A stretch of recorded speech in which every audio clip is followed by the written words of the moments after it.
Assalamualaikum sahabat beriman. Saat ini kita akan membahas tentang kisah Nabi Musa alaihi salam saat melawan Firaun dan para penyihir kerajaan. Tetap tonton video ini sampai akhir.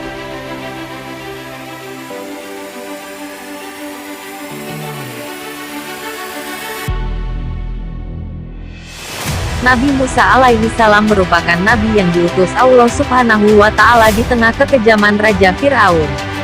Kisahnya saat berperang melawan penyihir kerajaan merupakan salah satu tanda kekuasaan Allah Subhanahu wa Ta'ala. Nabi Musa alaihi salam merupakan nabi ke-14 dalam silsilah 25 nabi yang wajib kita imani. Kisah Nabi Musa alaihi salam diceritakan dalam Al-Quran dan berbagai riwayat. Diceritakan dalam buku Musa alaihi salam karya Abu Hafiz Abdurrahman. Raja Firaun adalah raja yang berkuasa di Mesir pada waktu itu. Bahkan ia mengaku sebagai Tuhan, sehingga seluruh rakyat harus tunduk padanya. Raja Firaun juga memperlakukan rakyat dengan kejam tanpa belas kasihan. Ia memeras pajak yang tinggi dan menjadikan kaum Bani Israel sebagai budak-budak kerajaan. Kekejaman Raja Firaun juga diikuti dengan kesombongannya. Ia enggan bersyukur atas kemakmuran yang dianugerahkan Allah Subhanahu wa Ta'ala. Ia justru menjadikan negeri Mesir penuh dengan kemusyrikan. Pada suatu malam, Firaun mendapat mimpi yang sangat mengerikan. Ia bahkan tak bisa tidur tenang. Ia langsung memerintahkan para pembantunya untuk mengumpulkan seluruh peramal. Firaun lalu menceritakan mimpi yang menghantuinya kepada para peramal. Dia berkata melihat api yang berkobar hebat di Mesir yang membakar dan memusnahkan seluruh rumah orang-orang Mesir, rumah Bani Israel. Tidak ada satupun dari mereka yang ikut terbakar. Seperti diketahui, kaum Bani Israel adalah kaum Nabi Ibrahim alaihi salam dan keturunannya. Mereka sudah berada di jalan Allah Subhanahu wa Ta'ala dan mendapatkan rahmatnya. Selama menetap di Mesir mereka mendapatkan perlakuan yang tidak adil dari Firaun.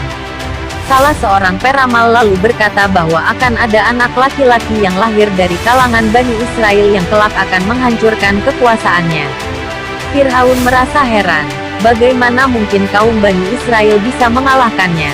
Sementara, di mata Firaun Bani Israel adalah kaum yang lemah, tidak punya daya apapun. Lantas ia memerintahkan kepada pasukan kerajaan untuk membunuh setiap bayi laki-laki yang lahir dari kalangan Bani Israel.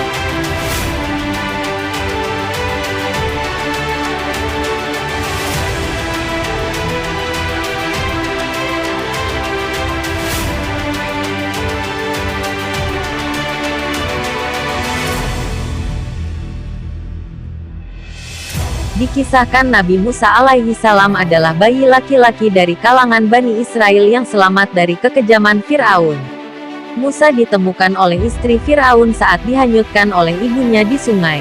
Saat sudah menginjak dewasa, tanda-tanda mimpi buruk yang pernah dialami Raja Firaun kian nyata. Nabi Musa alaihi salam mulai mengingatkan Raja Firaun untuk kembali ke jalan yang benar. Namun, Firaun tidak menghiraukan bahkan memeranginya. Allah Subhanahu wa Ta'ala berfirman dalam Quran Surat Al-A'raf ayat 103. Artinya, kemudian kami utus Musa sesudah rasul-rasul itu dengan membawa ayat-ayat kami kepada Firaun dan pemuka-pemuka kaumnya, lalu mereka mengingkari ayat-ayat itu. Maka perhatikanlah bagaimana akibat orang-orang yang membuat kerusakan. Allah Subhanahu wa Ta'ala memberikan mukjizat kepada Nabi Musa alaihi salam berupa tongkat.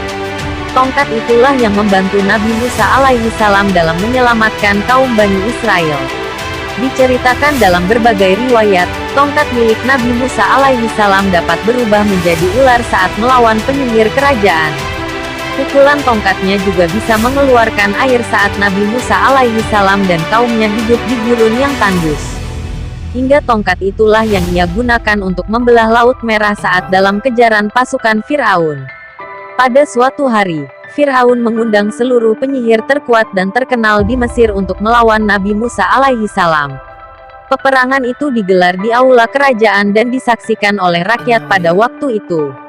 Kisah Nabi Musa alaihi salam dan para penyihir kerajaan diceritakan dalam Al-Quran Surat Al-A'raf. Dan Musa berkata, "Hai Firaun, Sesungguhnya aku ini adalah seorang utusan dari Tuhan semesta alam. Wajib atasku tidak mengatakan sesuatu terhadap Allah, kecuali yang hak. Sesungguhnya aku datang kepadamu dengan membawa bukti yang nyata dari Tuhanmu. Maka lepaskanlah Bani Israel pergi bersama aku. Quran Surat Al-A'raf 104-105.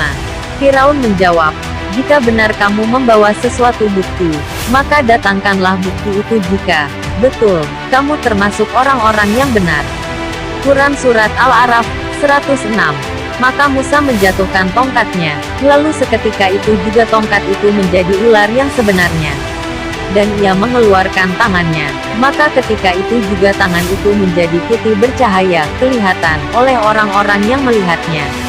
Quran Surat Al-A'raf 107-108. Pemuka-pemuka kaum Firaun berkata, sesungguhnya Musa ini adalah ahli sihir yang pandai, yang bermaksud hendak mengeluarkan kamu dari negerimu. Firaun berkata, maka apakah yang kamu anjurkan? Pemuka-pemuka itu menjawab, beri tangguhlah dia dan saudaranya serta kirimlah ke kota-kota beberapa orang yang akan mengumpulkan ahli-ahli sihir, supaya mereka membawa kepadamu semua ahli sihir yang pandai. Quran Surat Al-A'raf 109-112.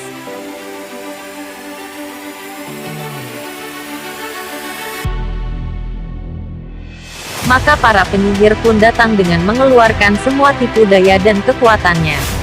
Nabi Musa alaihi salam meminta mereka untuk mengeluarkan sihirnya terlebih dahulu. Kemudian atas izin Allah subhanahu wa ta'ala, Nabi Musa alaihi salam melemparkan tongkatnya dan menelan seluruh apa yang dikeluarkan oleh penyihir.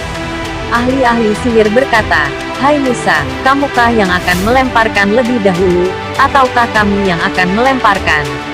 Quran Surat Al-A'raf 115. Musa menjawab, lemparkanlah lebih dahulu. Maka tatkala mereka melemparkan, mereka menyulap mata orang dan menjadikan orang banyak itu takut, serta mereka mendatangkan sihir yang besar, menakjubkan. Quran Surat Al-A'raf 116. Dan kami wahyukan kepada Musa, lemparkanlah tongkatmu. Maka sekonyong-konyong tongkat itu menelan apa yang mereka sulapkan.